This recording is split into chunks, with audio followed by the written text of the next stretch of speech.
嘿，大家好，这个视频要跟你们分享，到底这个市场上 market 是不是要割我们的韭菜呢？嘿大家好，我是嘉维，在这个视频我会跟你们分享更多关于我们怎样子在这个市场上的分析，还有股市的走势。到最后我会给你们一个我最近正在看的这个股票，那大家记得看到最后。我们最近来讲了，美国大盘在2023年开始就从1月的这个370多点起到了400多点，OK，整整起了一个多少 percent？我们来看一下，喂，price range 起了一个10%，所以今年来讲呢，如果你的投资户口没有最少起10%呢，你是 underperform 这个美国大盘的，那你最好就是直接买美国大盘的哈。那问题是呢，现在在这个位置了，到底市场还可以不可以往上走呢？那首先呢，我要先给你们分享一下为什么市场上今年来会，本来说有这个经济萧条嘛，可是它又往上走到现在这个点位呢，原因是因为呢，在这个现在来讲，我们是在这个财报季度啊。然后呢，我们的大盘里面呢，很多是来自这些股票的。我们有苹果、Microsoft、亚马逊、Nvidia、Google，然后我们的 QQQ 呢也是一样的，有 Apple、Microsoft、Amazon、Tesla 这种股票。那在2023年呢，这几间公司的股票，除了 Amazon 跟 Alphabet、Apple、Microsoft、Tesla、Facebook、Nvidia 呢，都起了很多。我们来看一下。OK，如果你可以看到的话，我们的英伟达，我们看 Microsoft 就好了，在最高点。OK，我们的英伟达 Nvidia 也是在最高点，然后我们的 Meta 一样的也是在最高点。Google 也是起了上来，可是还是比起去年来讲还是差了有点远了哈。然后我们唯一还没有起的呢，就是我们的亚马逊亚马逊还是在涨了不多，但是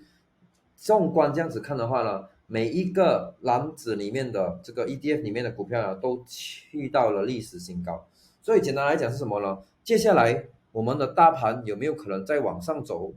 就要看这些公司的表现了。那一般上来讲啊，如果你们可以看到，现在这个关键位呢，就是它需要去突破的地方。如果说这些个股公司，我们讲的 Apple、Google、Amazon、Meta，他们没有办法再创新高，全部集体回调的话，你就会看到我们的大盘一起往下走。因为在大盘里面呢，这些公司是占了大部分的八仙率的。OK，QQQ 这次为什么会起到比这个 SPY 好的原因，就是因为它有大部分的股份都是在苹果和 Microsoft 10多%，SPY 呢就只有7到6%。OK，那我们讲了，昨天来讲，为什么市场这么飞呢？是因为我们的 CPI data 出来了，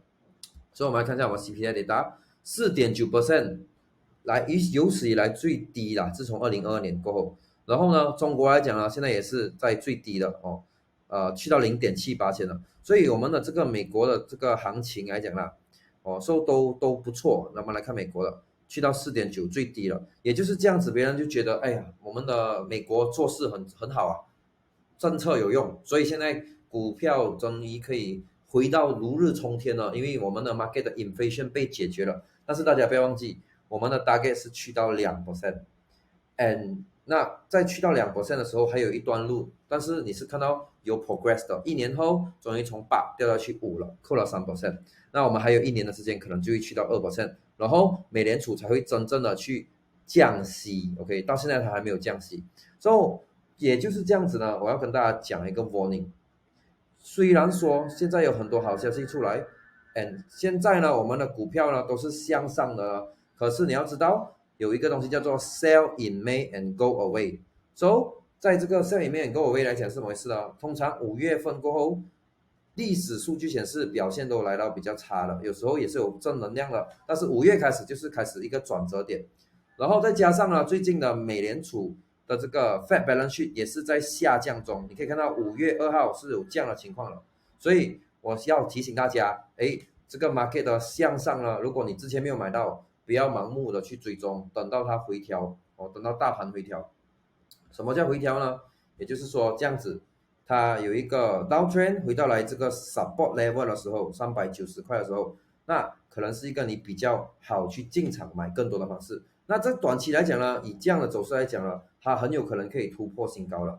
很有可能可以突破新高的，只是说你去追，放很多钱去追的话，会有什么风险呢？等下它一回调你就很不舒服了。所以这个我的建议是呢，大家今天可以小小的去 trade 这个 SPY 向上，因为现在还是在上升趋势的 ，OK， 而且现在很多公司没有什么很差的新闻。然后接下来来讲呢，